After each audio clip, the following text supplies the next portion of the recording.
ದಾರ ತಗೊಂಡಿದ್ದೀನಿ. ಇಲ್ಲಿ ನಾಟ್ ಹಾಕೊಂಡು ರೆಡಿ ಮಾಡ್ಕೊಂಡಿದ್ದೀನಿ. ಈ ಥರ ಬೆರಳಿಗೆ ಈ ಥರ ಟೈಟಾಗಿ ಸುತ್ಕೋಬೇಕು. ಲೂಸ್ ಇದ್ದರೆ ಸ್ಟಿಚ್ಚು ಚೈನು ಲೂಸ್ ಬರುತ್ತೆ. ಸೊ ಹಾಗಾಗಿ ಈ ಥರ ಬಟ್ಟೆ ಕೆಳಭಾಗಕ್ಕೆ ಇಟ್ಕೊಂಡು ಇದನ್ನು ಫಸ್ಟು ಲಾಕ್ ಮಾಡ್ಕೋಬೇಕು. ಲಾಕ್ ಮಾಡೋದು ಹೇಗೆ ಅನ್ನೋದನ್ನು ತೋರಿಸ್ತೀನಿ ನೋಡಿ. ಈಗ ತಗೊಂಡು ಸೀರೆ ಒಳಗಡೆಯಿಂದ ಹಿಂಗೆ ತಗೊಂಡು ಮತ್ತು ಇದನ್ನು ಈಗ ತಗೊಂಡ್ರೆ ಇದು ಲಾಕ್, ಗೊತ್ತಾಯ್ತಾ? ಸರಿ, ಇದು ಲಾಕ್ ಆದಮೇಲೆ ಮತ್ತೆ ಅದೇ ಲೂಪ್ ಒಳಗಡೆ ಮತ್ತೆ ತಗೊಂಡ್ರೆ 1 ಚೈನ್, 2 ಚೈನ್, 3 ಚೈನ್,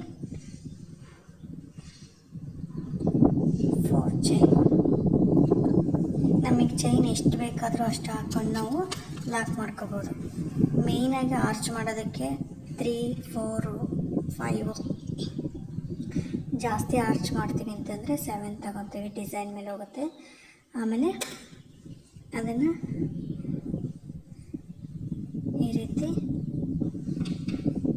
ಲಾಕ್ ಮಾಡಬೇಕು.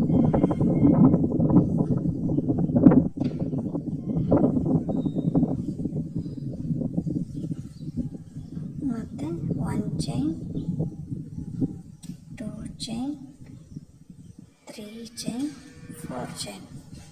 ನಾವು ಎಷ್ಟೇ ಹಾಕಿದ್ರೂ ದಾರ ಬಿಗಿ ಇರಬೇಕು, ಲೂಸ್ ಬಿಡಬಾರ್ದು. ಲೂಸ್ ಬಿಟ್ಟರೆ ಏನಾಗುತ್ತೆ, ಸೀರೆ ಡಿಸೈನು ತುಂಬ ಲೂಸಾಗಿ ಕಾಣಿಸುತ್ತೆ. ಟೈಟಾಗಿ ಇಟ್ಕೊಂಡಷ್ಟು ಡಿಸೈನ್ ತುಂಬ ಚೆನ್ನಾಗಿ ಬರುತ್ತೆ.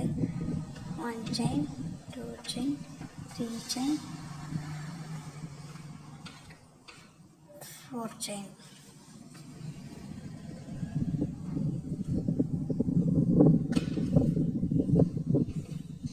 ಕಾಣಿಸ್ತಾ ಇದೆ ಅಂತ ಅಂದ್ಕೊಳ್ತೀನಿ.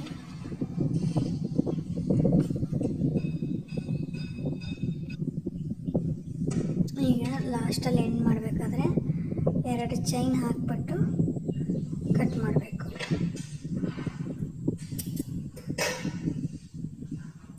ಈ ಥರ ಇದು ಚೈನ್ ಸ್ಟಿಚ್.